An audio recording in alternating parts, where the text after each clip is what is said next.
नमस्कार, मैं सीमा। मैं आपको बताने जा रही हूँ यूके में प्रोटेस्ट शुरू हो गया। यानी ब्रिटेन में कुछ 3 बच्चियों के साथ में चाकू मारी गई, जिसमें लोगों का अंदर ही अंदर पहले आग बबूला होते रहे और वो ज्वालामुखी फट गया उनका। यानी अब बर्दाश्त से बाहर निकल गया। तो प्रदर्शनकारी ऐसा क्या हो रहा है जो दिन प्रतिदिन, कभी बांग्लादेश में प्रदर्शनकारी हंगामा कर रहे हैं, पीएम ने इस्तीफा देकर हिंदुस्तान चली आई हैं, वहां पे नए पीएम की तैयारियां चल रही हैं। अब ब्रिटेन वालों को क्या हो गया जो अब वहां हमला होने लगा है। तो इनके अंदर यानी सी मैच बॉक्स में जैसे तीली से एक दीपक जलाया जाता है, तो वो दीपक जो ज्वालामुखी बनकर क्यों फूट रहा है, लोगों के अंदर की आग जो है वो इतनी क्यों फट रही है, क्यों आग बबूला होकर बाहर निकल रही है, क्यों ज्वालामुखी बन गई है, कौन इसके पीछे जो है ये षड्यंत्र रच रहा है, कौन कॉन्स्पिरेसी रच रहा है, कौन अबेट कर रहा है। तो काहे इत्तो से बातों पे उपद्रव धर रहे हो भैया, कम से कम शांति से बैठ जाओ। अगर कोई बात है तो अपने वहां के पीएम को, गृह मंत्री को, किसी को तो बताओ। अपने आप से प्रदर्शन करने से आपको कुछ नहीं मिलने वाला है,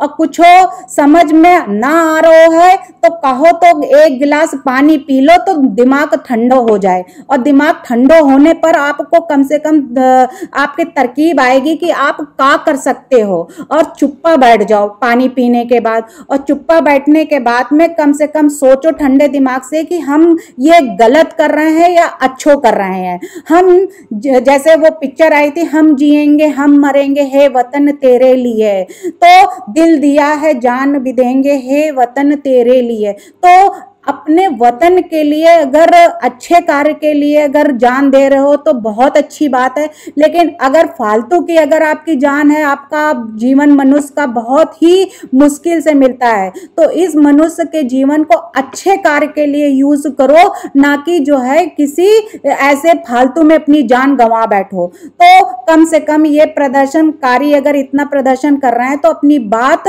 सदन में जाकर कहें, अपनी बात पार्लियामेंट में जाकर कहें कि हमें क्या समस्या है।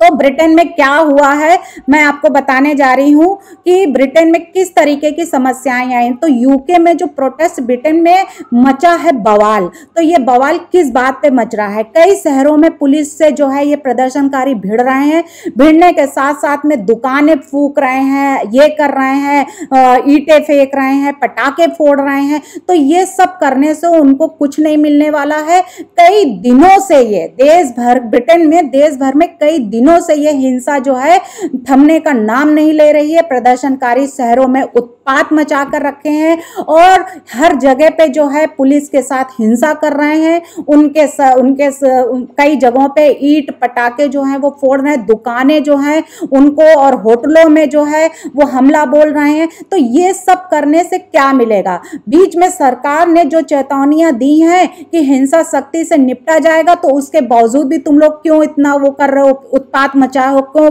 काहे इतो उपद्रव धर रहे हो। तो इतो उपद्रव धरने से आपको कोई फायदा ना होने वाला है। हम वही कह रहे हैं कि एक गिलास पानी आप पी लीजिए और चुप्पा बैठ जाइए, ताकि आपको कम से कम ये होगा कि दिमाग ठंडा हो जाएगा, तो आपको समझ में आएगा कि हम ये सही कर रहे हैं या गलत कर रहे हैं। तो आर्टिकल जो बनाया गया है हमारे यहाँ 19, तो आर्टिकल 19 के तहत जो है क्या क्या कार्रवाइयां आपके ऊपर की जाती है। तो किस किस जगह पे, यानी साउथ पोर्ट में 3 बच्चियों की हत्या के बाद ब्रिटेन में हिंसक जो है वो दिन पर दिन बढ़ती जा रही है। लोगों के अंदर की आग जो है वो ज्वालामुखी बन चुकी है।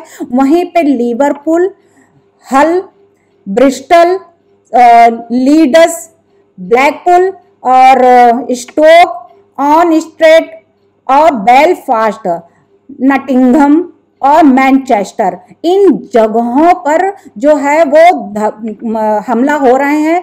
पुलिस और प्रदर्शनकारियों के बीच में जो है झड़पें हो रही हैं, उनके बीच में जो है आग बबूला हो रहे हैं। दोनों प्रदर्शनकारी जो है वो ईंट पटाखे खिड़कियां तोड़ रहे हैं और हमला बोल रहे हैं, आग जला रहे हैं। तो ये सब करने से उनको क्या मिलने वाला है। तो वहां की जो ब्रिटेन की गृह मंत्री हैं रॉबर्ट कूपर, तो थवेटे कूपर ने चेतावनी भी दी है कि ये आपराधिक कृत है, यानी क्रिमिनल एक्ट है। फिर भी वहां पे गुंडागर्दी जारी है, वहां पे कोई भी जो है शांत नहीं हो रहा, बल्कि वहां की पुलिस ने 100 लोगों को अरेस्ट भी कर लिया है। और अरेस्ट करने के बाद यानी वही हो गया जैसे एक्टस नॉन फैसिट रियुम निसिमेंसिट्रिया, यानी मात्र कृत किसी को दोषी नहीं बनाता है जब तक उसका इंटेंशन ना हो। तो इंटेंशन उसका हुआ है और इंटेंशन उसका इविल इंटेंट हुआ है कि अब हमें ये उपद्रव धरना है, अब हमें हमला बोलना है, अब हमें दुकानें जलानी है, अब हमें ईंटें फेंकनी है, अब हमें जो है ऐसा दुष्कर्म करना है। यानी इस तरीके की चेतावनी देने के बाद भी वहां की जो थवेटे हैं कूपर, वो गृह मंत्री, वो वहां पे चेतावनी दे रही, फिर भी कोई उनकी नहीं सुन रहा है। और गृह मंत्री के साथ साथ में वहां के पीएम ने भी सख्ती से बोला है कि ये इस तरीके का जो है लोगों को, समुदायों को डराकर नफरत फैलाने का काम मत कीजिए। ये जो है ये आपका अभिव्यक्ति की स्वतंत्रता और हिंसक प्रदर्शन जो कर रहे हैं ये सही नहीं है और इसके लिए आपको जो है, तो ये आर्टिकल 19 जो कहता है कि अभिव्यक्त की स्वतंत्रता यानी फंडामेंटल राइट में ये दिया, ये फंडामेंटल राइट नहीं है। अगर जबरदस्ती आप इस तरीके से हिंसा फैला रहे हो और ये कह रहे हो कि हम अपनी बात कह रहे हैं, अभिव्यक्त की स्वतंत्रता है, हम कुछ भी कर सकते हैं, तो ये अधिकार आपको रोकता है, ये अधिकार आपको नहीं दिया जाता। विरोध का अधिकार जो है वो मौलिक यानी फंडामेंटल राइट नहीं है, आर्टिकल 19 के अंतर्गत नहीं आता है। तो fundamental right of speech and expression, चाहे वो ओरल हो, चाहे वो ब्रॉडकास्टिंग द्वारा किया गया हो या इलेक्ट्रॉनिक द्वारा किया गया हो या प्रेस द्वारा जारी किया गया, लेकिन अगर आप वो विरोध का राइट मांगते हैं तो ये फंडामेंटल राइट के अंतर्गत नहीं आता है। तो आप लोग ये भूल जाइए कि आपको ये स्वतंत्रता का अधिकार आर्टिकल 19 के तहत मिल रहा है, आप सही कर रहे हैं। तो यहाँ पे जो आप इस तरीके से जो हमला बोल रहे हैं, ऐसी बातें कह रहे हैं और वहां पे अपराधीकृत कर रहे हैं, जो अभी हमने बताया एक्टस नॉन फैसिट रियुम निसिमेंसिट्रिया, तो ये तो एक दंगा हो गया जिसको हम एफ्रे कहते हैं। ये आपके सेक्शन 194 में आता है एफ्रे, जिसको हम दंगा कहते हैं। वहीं बीएनएस का जो सेक्शन है वो आपका बताता है कि 191, तो 191 से लेके 229 तक इसको डिफाइन किया गया है। वहीं पे वो कहता है राइटिंग को डिफाइन किया गया है। राइटिंग क्या होती है? तो राइटिंग एक बलवा है जो आईपीसी के सेक्शन 147 में दिया गया है। तो वहीं पे बीएनएस का सेक्शन जो है 191 में डिफाइन किया गया है। तो 191 में बलवा बताया गया है यानी राइटिंग। तो राइटिंग अगर कर रहे हो, दंगा कर रहे हो 160 आईपीसी के अंतर्गत और 194 बीएनएस के अंतर्गत, तो यहाँ पे आपको सजा दी जाएगी। यानी यहाँ पे आप और वहाँ के जो प्रधानमंत्री हैं उन्होंने प्रेस वालों को भी सतर्क किया है। उन्होंने ये कहा है कि ब्रिटेन के प्रधानमंत्री जो कीर स्टारमर हैं, उनका कहना है कि कोई भी संदेह नहीं है कि अगर कोई लोग हिंसा में शामिल है, कानून की पूरी ताकत जो है वो सामना करेगी और अगर कुछ भी हमें करना पड़ेगा तो हम करेंगे। पुलिस गिरफ्तार भी करेगी और रिमांड पर भी लिया जाएगा और उसमें सजा भी दी जाएंगी। और उसके साथ साथ गारंटी देता हूं कि आप इस उपद्रव में सीधे तीर पर शामिल होने का पछताएंगे और ऑनलाइन भड़काने वाले और भाग लेने वाले लोग भी पछताएंगे जो अगर गलत इंफॉर्मेशन देते हैं, यानी फॉल्स एविडेंस यानी गिविंग फॉल्स एविडेंस अगर आप देते हैं आईपीसी के सेक्शन 191 191 में ये दिया है गिविंग फॉल्स एविडेंस, यानी कि मिथ्या इत्तला अगर आप देते हैं तो आईपीसी के सेक्शन जो है इसके अंतर्गत आपको सजा दी जाएगी। और वहीं पे बीएनएस का सेक्शन 227 के अंतर्गत ये आता है। तो वहां पे अगर इस तरह की अगर आप कर रहे हैं, इत्तलाएं दे रहे हैं, कोई भी चाहे प्रेस वाला हो चाहे कोई भी हो, ऑनलाइन भड़काने वाले लोगों को छोड़ा नहीं जाएगा। और वहां पे ब्रिटेन की सड़कों पर ऑनलाइन प्लेटफॉर्म का कोई स्थान नहीं है। वहीं पे अगर पब्लिक न्यूसेंस कर रहे हो, लोगों को आने जाने वालों को रोक रहे हो वहां पे और इस तरीके से ईंटें फेंक रहे हो, तो ये 268 आईपीसी के अंतर्गत आता। वहीं पे बीएनएस के सेक्शन 270 के अंतर्गत आपको इसके अंतर्गत भी सजा दी जा सकती है।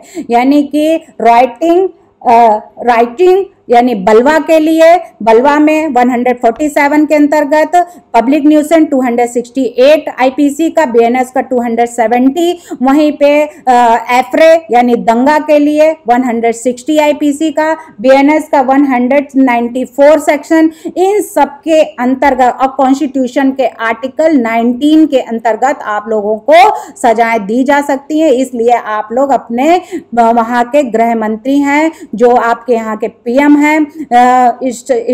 स्टारमर, उनका कहना मानिए और शांति से इस विवाद को समझ लीजिए और उसको सुलझा लीजिए। क्यों हो रहे हैं प्रदर्शन, क्या है इसका रीजन? तो इसका रीजन जो है इस तरीके से हो रहे हैं कि साउथ पोर्ट में हमलावरों ने डांस क्लास में, यानी एक डांस क्लास थी, वहां पे वो अंदर घुसकर चाकू मारकर 3 बच्चियों का मर्डर कर दिया। मर्डर करने के दौरान 8 अन्य लोग जो हैं वहां पे घायल भी हुए, इंजरी पहुंचाई उनको। इस तरीके की घटना के बाद हिंसक प्रदर्शन जो है वहां पे स्टार्ट हो गया है। और वहां पे इस तरीके की जो वहां का है स्वांडा, तो स्वांडा का मूल निवासी जो था, यानी कि ऑनलाइन प्रसारित जो कर रहा था, तो संदिग्ध स्वांडा मूल का है, वो ब्रिटेन में शरण चाहता है। और पुलिस ने उनको जब रोका, जब उनको वेल्स में जन्मे 17 वर्षीय यानी 17 वर्षीय एक्सल मुनरवा जो है मुग नवा रुद्र कुबाना इस मामले में गिरफ्तार किए गए हैं। तो उनको जो है अरेस्ट कर लिया गया है। लेकिन जो बच्चियों के ऊपर जो हमला किया गया है, उनको चाकू मारी गई है। तो इससे वहां के लोगों का जो आग बबूला हो रहे हैं, उनके जो अंदर की ज्वालामुखी है वो बाहर फट कर आ रही है। लेकिन इस तरीके से ज्वालामुखी फटना यानी कि पूरा जो है सैलाब आ जाएगा, सभी को नष्ट कर देगा। यानी कि अगर ज्वालामुखी फटता है तो वो सिर्फ और सिर्फ दूसरों को नहीं, खुद को भी हानि पहुंचाता है, खुद भी जलकर राख हो जाता है। इसलिए आप अपने यहाँ के लोग, वहां के जो पार्लियामेंट है, आपके यहाँ के पीएम है, आपके यहाँ के गृह मंत्री हैं, उनका कहना मानिए और शांति से इस समस्या का समाधान ढूंढिए। अगर आप उस तरीके से काम कर रहे हैं कि हम जिएंगे हम मरेंगे, हे वतन तेरे लिए, तो ये वतन तेरे लिए दिल दिया है जान देंगे, हे वतन तेरे लिए। तो ऐसा अगर करना चाहते हो तो जान आपकी फालतू नहीं, आपकी बहुत अनमोल जो है जीवन है, उस अनमोल जीवन को बचा कर रखिए अपने अच्छे कार्य के लिए, अपने परिवार के लिए और अपने देश के लिए। धन्यवाद।